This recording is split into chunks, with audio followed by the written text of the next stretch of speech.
আমাদের জীবনে দুঃখের আরেকটি বড় কারণ হচ্ছে মোহ মায়া।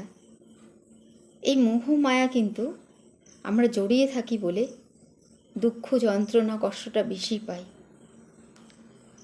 মহাভারতে ধৃতরাষ্ট্র কিন্তু দুর্যোধনের প্রতি এত মোহ মায়া ছিল যে তার পুত্র কোনটা সঠিক কাজ করছে, কোনটা ধর্মের কাজ করছে আর কোনটা অধর্মের কাজ করছে তিনি সে সময় বুঝতেই পারেননি। যদি সেই সময় এর সঠিকভাবে বুঝতে পারতেন তাহলে কিন্তু আজ মহাভারত সৃষ্টি হতো না। কিন্তু সেই সময় ধৃতরাষ্ট্র পুত্র মোহে অন্ধ হয়েছিলেন।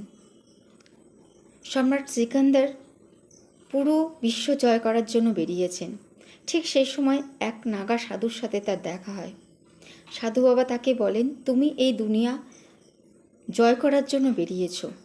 এই দুনিয়া জয় করার পর তুমি তারপরে কি করবে? এই দুনিয়া জয় করার পর তো আর কোনো অন্য দুনিয়া নেই। তখন সিকান্দার একটু হতাশা হলো। তখনও কিন্তু তার জয় হয়নি, তবে একটু হতাশা হলো শুনে। তখন ওই সাধু বাবা বলেন, দেখো আমার কাছে কিচ্ছু নেই, আমি শূন্য, তবুও কিন্তু আমি খুশিতে রয়েছি, শান্তিতে রয়েছি, কারণ আমার কোনো মোহ মায়া নেই। অর্থাৎ আমাদের জীবনে দুঃখের কষ্টের একটা বড় কারণ হচ্ছে আমরা এই মোহ মায়ার জালে আটকে রয়েছি। কেউ সংসারে মোহ মায়া ত্যাগ করতে পারছি না, কেউ সন্তানদের মোহ মায়া থেকে কাটিয়ে উঠতে পারছি না।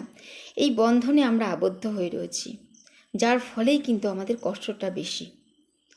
আমরা যত এই মোহ মায়া থেকে নিজেকে দূরে সরিয়ে রাখবো বা আস্তে আস্তে সরিয়ে নিয়ে যাব, তত কিন্তু আমরা একটা অন্য জগৎ খুঁজে পাব। আমাদের মায়াটা এখন আস্তে আস্তে ঈশ্বরের প্রতি হওয়াটা উচিত, অন্তত 40-এর পরে এসে।